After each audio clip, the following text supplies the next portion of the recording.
Okay, taking a look at Homage, Mitch, another good song on Kurt Rosenwinkel's Star of Jupiter album. We're going to go through it, figure out how the harmony works, analyze it a little bit. You can find this chart online. Just search Kurt Rosenwinkel, Homage, Mitch in Google Images, and it'll be like one of the first things that comes up. So easier to do that and follow along than have me have the chart up there behind me. Okay, so this song is in D flat minor. It's definitely like a very blues heavy song. We start out with a C7 sharp 11 going to a G flat minor 11. Okay, so that right there, that's our, if you've been watching the series, hopefully you watch some of the past few videos, so you get an idea of this already. But one thing that he does a lot is he'll play a 2-5 and leave out the 2 or the 5.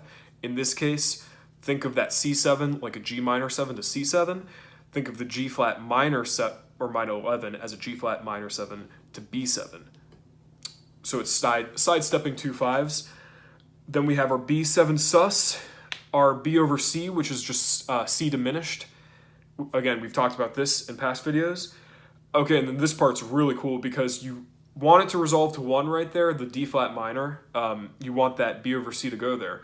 But instead, we take that sidestep pattern we just did and we do it again, starting from D7.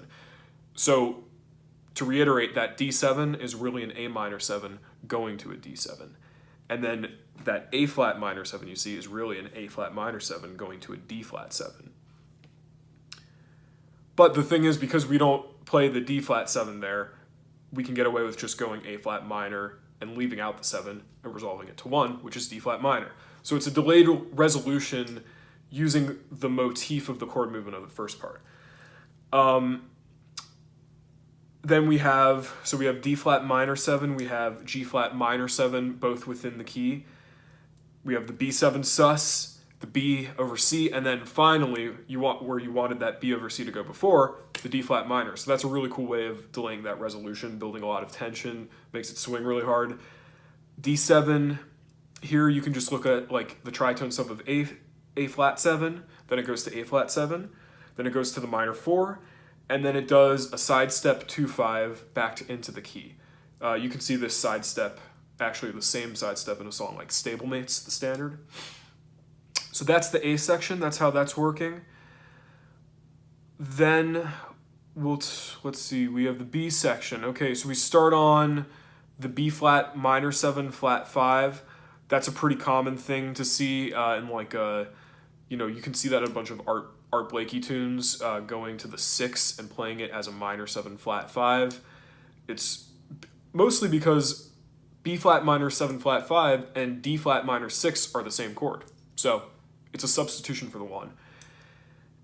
Okay, D minor 7, A flat 7, D flat major 7. Hopefully you've picked up the pattern by now. D minor 7 to G7, then E flat minor 7 to A flat 7, going to D flat major. So we go to the relative major using that sidestep technique again, but leaving out either the 2 or the 5.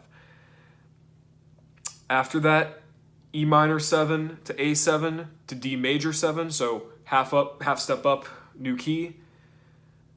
E flat minor 7, A flat 7 to the minor 4. I'm just going to call the E note a chromatic approach to the E flat minor 7.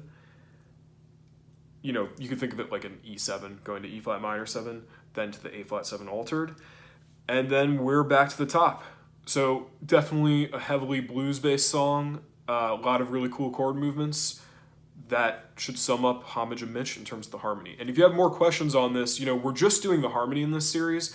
The melody and the rhythm, it's a whole other world, a whole other thing to unpack, including the soloing as well. So if you have more questions, feel free to contact me and we can go into more depth over some of this over a Skype lesson.